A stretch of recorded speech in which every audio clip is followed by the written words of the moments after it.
Santos Flaniken. This is my friend Tony Mendoza. This is my friend Bob Ryan. We've been training for about 15 years together, and Bob's been real kind to come and join me today to work on some techniques and to demonstrate to you some of the various applications of ground fighting.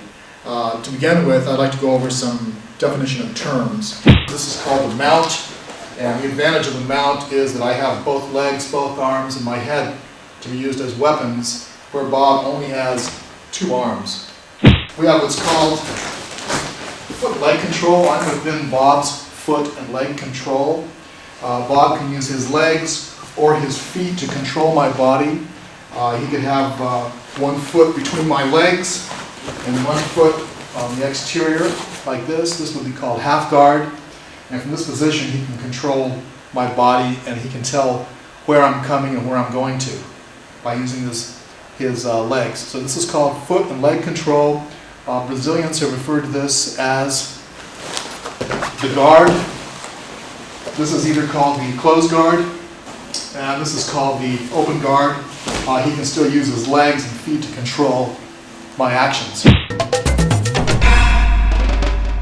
From the mounted position, you have several opportunities to create a submission. One is to go for the top wrist lock or double wrist lock or the kimura.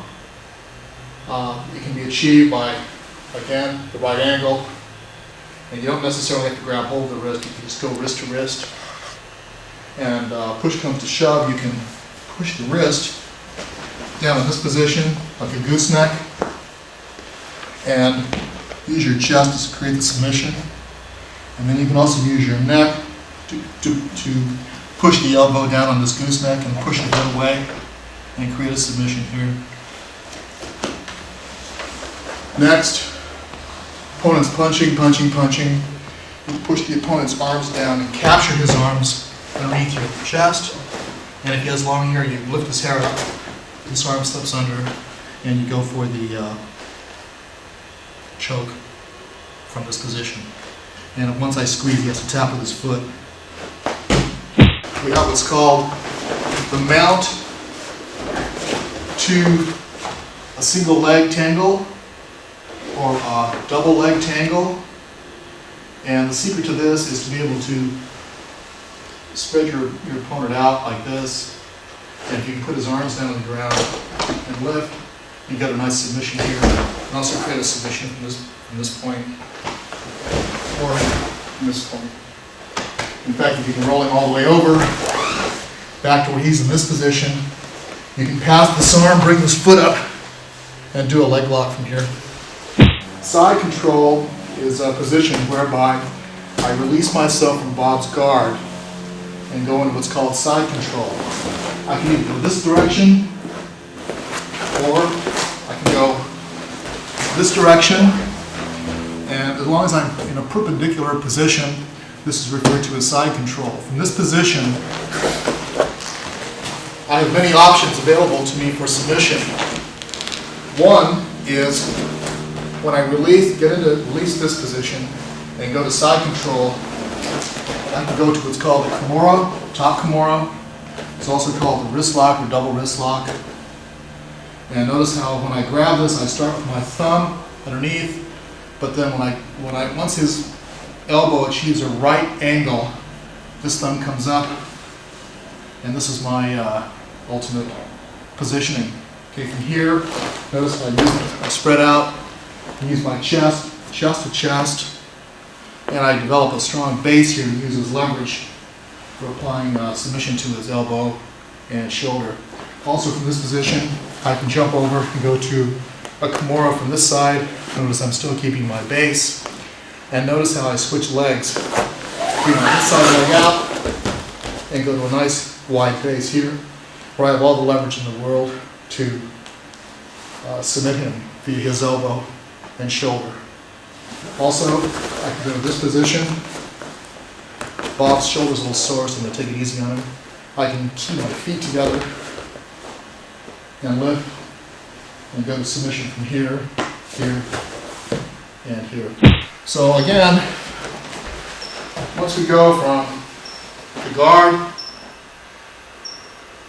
to passing the guard, I'm going to go to side control, and I want to try to control this leg and control his upper body.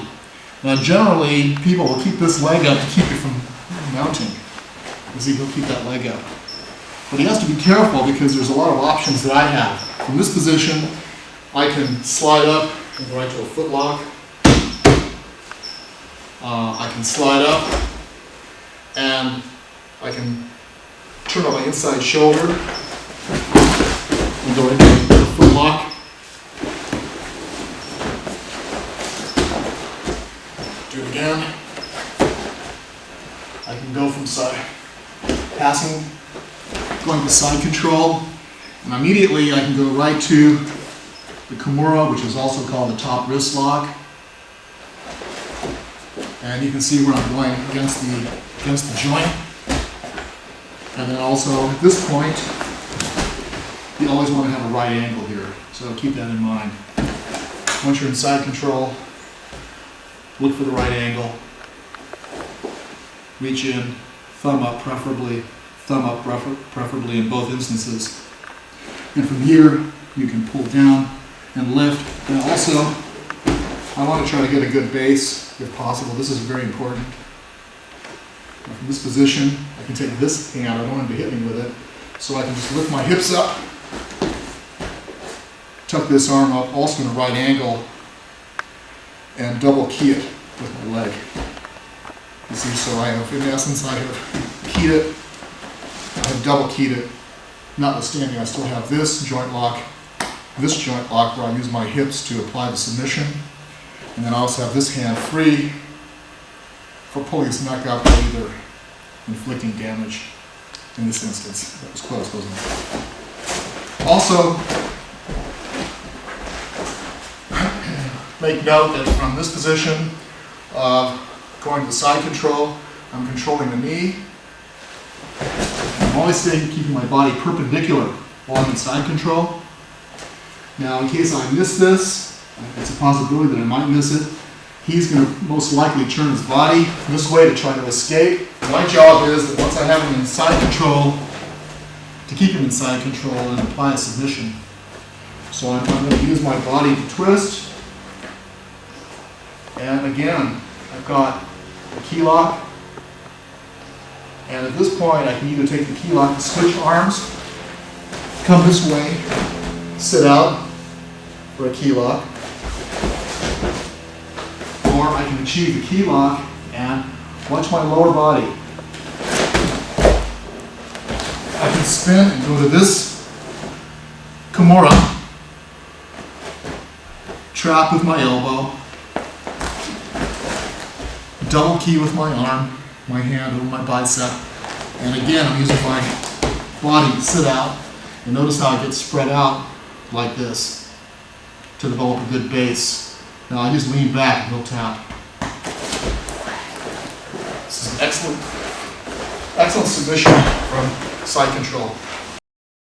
In this position, side control, I want to push his shoulder and arm away from me, and by doing so, he can't see what my lower body is doing. So what I'm going to do is, once I start in side control, I'm going to push his body and use the momentum of my lower body to trap Bob's head, key my legs like this, and sit back, and then I have a chokehold and also a neck lock on his body.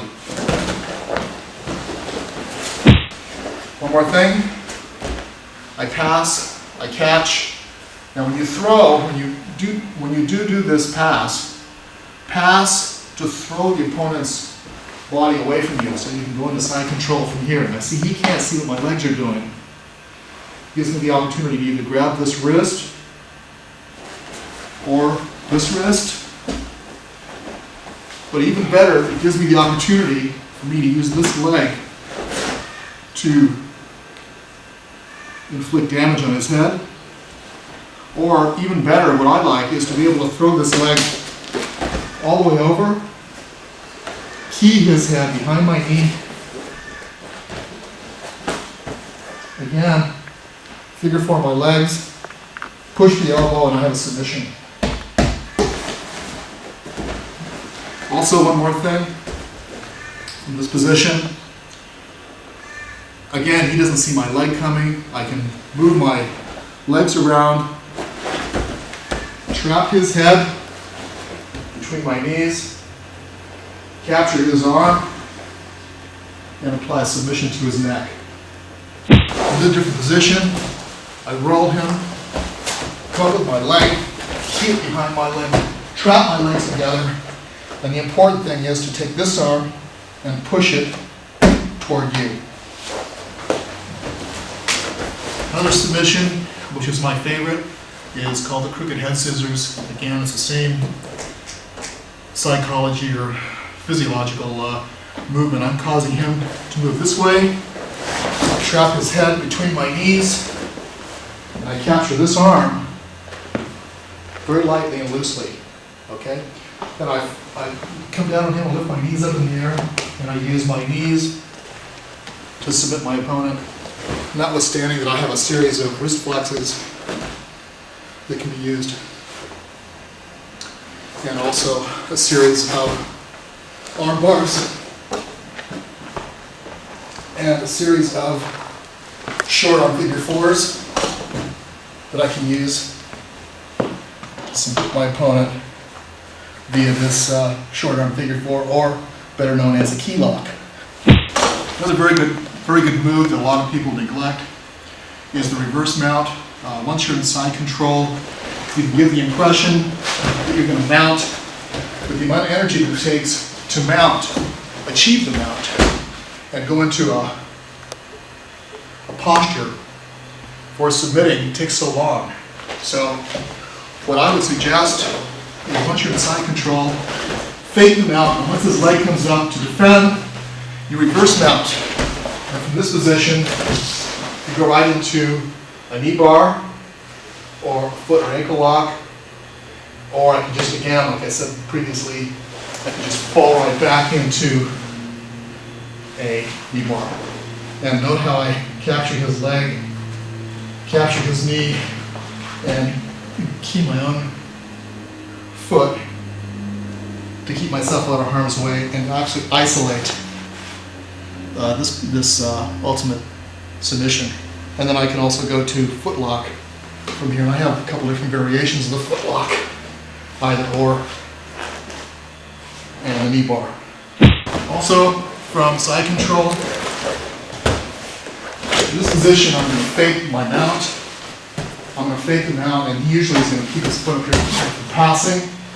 Within this little triangle right here, I'm going to insert this knee and go into what's called an inside heel hook. This happens in sections, so watch very carefully. I'm going to fake the mount, insert my knee in this triangle using the momentum of my lower body to propel my torso, upper body, in the direction of the camera. Fake, fake, isolate, and wait. Don't go for the heel hook yet. Wait for him to kick. Then you trap the leg, and by doing so, his heel pops right up into where I want to go. My three finger grip, and I can usually pull here or go to the 3 finger. And notice when you bring this leg over, don't leave your leg low like this because he can grab your feet. So you always want to throw this leg up high and isolate this area of his leg in a safe zone for yourself to execute your position and your submission. To win the match via submission, this is what you do. You're in side control. As soon as he grabs hold of your belt, waist, or gi, you wait for his arm to create this right angle. You capture the elbow, palm up, and your legs switch. This leg drops over the top, and again, just this one palm up is fine, and I lift my hips up. Here's the submission, and if I want to be a little more cruel about the thing, I can get my 3 finger grip, and again, just twist my torso, and this is the submission. 3 finger grip is key.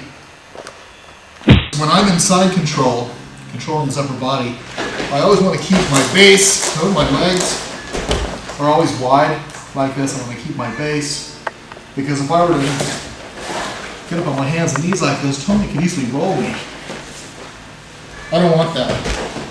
So I want to keep my base wide, be it that way or this way. And again, we have a host of submissions available from this position. One is another top wristlock or kimura from the top. And I'm also using the radius of my arm on his carotid artery right here to supply another submission. I'll show you what that looks like. As I grab this arm, I use the radius, the bony part of my arm, my wrist, against his carotid artery. This hand goes in underneath, and I just lift back, and I have a terrific submission. Notwithstanding what we went through earlier, I have this key lock and trap just the one arm and the head. All right? So one more thing is that from this position, this would be an example of a time hold, and from this position, I could stay here and pace myself and wait for the police to come or wait for help to come should I be in a bad position. Okay? Next, as far as submission goes, I can take this arm and push it up here like this, and I want to trap this elbow with my head and grab hold of my own arm here, hopefully, if the opponent isn't too big. And I'm going to switch my body over into this direction and push with my head and squeeze, and again I have another submission, which is a real nice choke out, and I'm also suffocating him with the weight of my chest. It's called closed guard, and one of the things that I like to do to escape from the closed guard, depending on who my opponent is to get his legs to drop down a little bit lower. Even though he maintains the closed guard, I can hop up with my legs and capture his legs and push down in a wonderful submission. A lot of times people with long legs will use the closed guard to accomplish keeping you close to them so they can work you over.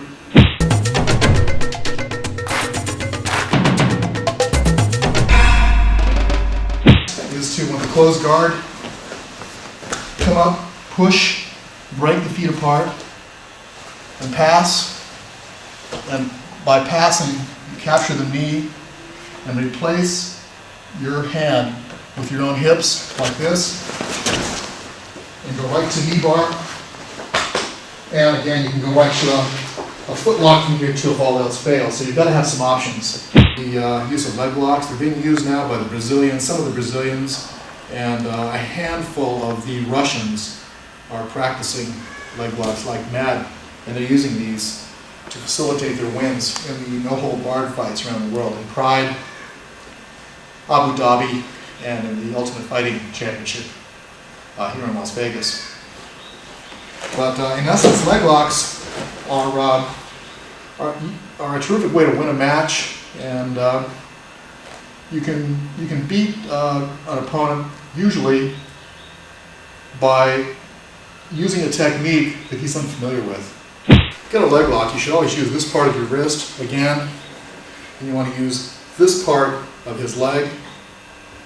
And when you reach, you don't want to grab around here to the fatty part, you want it to go bone to bone, preferably, and then you want to keep your elbow at a 90 degree. So in essence, I don't want to get an angle like this, but I want to try to get that 90. So when I fall back into it, I'm actually reaching up to the sky, up to the sky. One more thing too is that I like to use the three-fingered grip. A lot of wrestlers and jiu-jitsu people like to use this lace finger hand lock. They might want to use this technique. These are all fine too, it's an individual thing, but I prefer the three-finger grip, so whenever you can, this is something you should be practicing. So this is an example of a leg lock. Notice how I'm going bone to bone with my wrist. I'm pushing this leg out. And in this instance, I'm not using the three-finger grip. I'm just going a lace finger hand lock and arching back. And here's my submission.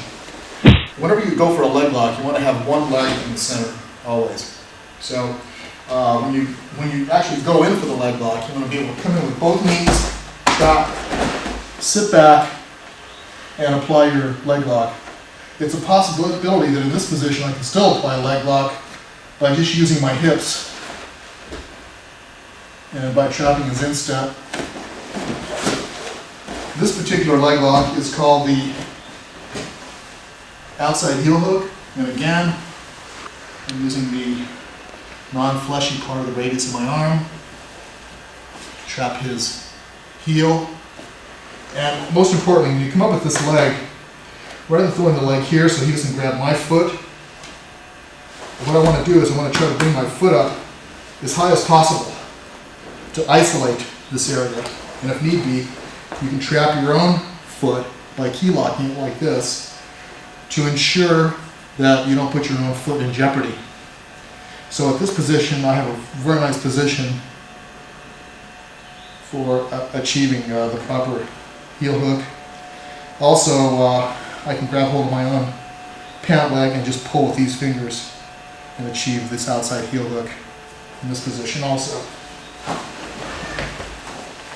This position would be referred to as the inside heel hook. And in this instance, I don't want him to kick me with that leg, so I'm going to hang on to that leg with this foot, and again, use the non-fleshy part, radius of my arm, capture the heel, capture the instep, and again, I'm going to keep my feet in a way where he can't grab my toes, and I'm going to lean back, and I have a nice heel hook from this position too. Note I'm using my legs to spread him out and to put him in a delicate position. I don't want to be in that delicate position. All right? And then from here, I just gently lift back and turn ever so gently, and they'll usually tap out. You have to be very careful when you're within someone's guard or foot and leg control, because they're at an advantage. They have both legs and both arms to use as weapons.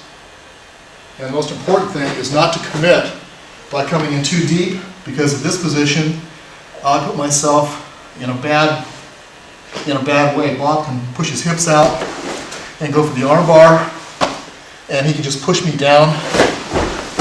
And he has a wonderful arm bar in this position. So again, he's going to do it again. He grabs. Now even if I were to stand up, Bob can just bring his hips up and submit me from this position too.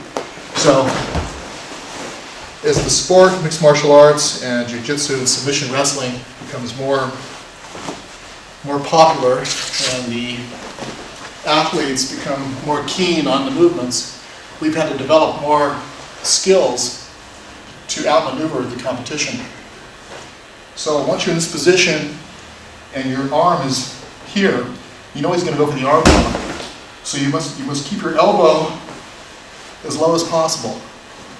So when he comes up, your knee comes in to his tailbone, and when he pushes his body, it acts like a corkscrew, pulling a cork out. The more he pushes, this arm comes out, you fall back, trap this leg, pass, and go for an inside heel hook.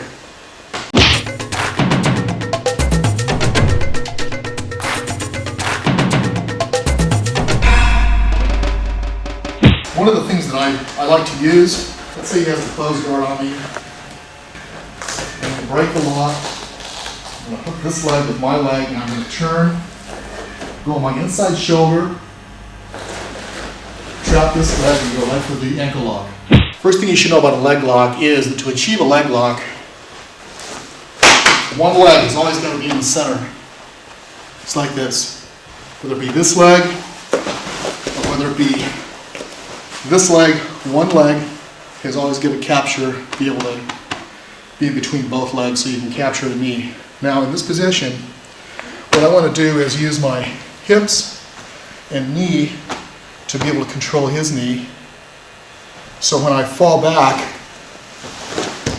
still controlling the leg, and again, like I mentioned previous, this leg comes over, isolates, and here's where we go to your heel hook. Now the heel hook, you always want to use this part of the arm, the radius of the arm, with this bony part of his ankle, and you're isolating his instep underneath your armpit. And then just your upper body, just your torso turns. For the other leg, where I'm controlling a leg, always controlling, and this is called the inside heel hook. So you have the outside heel hook versus the inside heel hook. Capture both legs,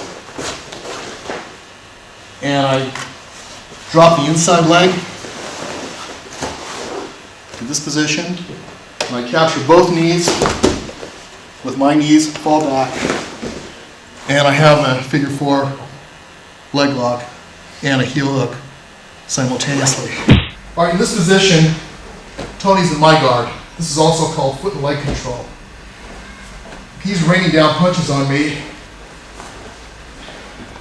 I want to try to be able to grab an arm if I can and hold on to this arm. If I can't hold on to the arm like this, I'm going to at least hold on to the arm like this and put my foot in here, if possible. Now in this position, again, you have to have a strong grip. Now let's say that Tony wants to pass my leg, this leg. He starts to pass. As he starts to throw this leg over, that's the time I switch arms, and most importantly, I've got to go sideways. Again, I want to use the bony part of my ankle against the carotid artery, come sideways, key this leg, and I like to pull with both hands. The more sideways I can get by hooking this leg, it can be even better. If in the instance that this hand, I lose this hand, I can always come up with this leg and go right into the arm bar. Keep in mind, you might want to catch this leg on the way down and go for a foot lock, go for the arm bar simultaneously, and maybe even go for a choke, arm bar, and foot lock all at the same time. In this position, I'm going to want to turn sideways, come over the top. Again, notice I'm keying my legs. I'm hooking this leg, and I'm going up again for the foot lock. Got a couple different versions of this. Someone that's going to apply this hold on you will reach back and grab your foot, and you know that they're going to go for it. See, from here, they'll grab this foot, twist on the inside shoulder, and go for the foot lock. And once you're here, you don't telegraph what you can do by grabbing the foot. You just spin this way, trap the knee, and roll on your inside shoulder.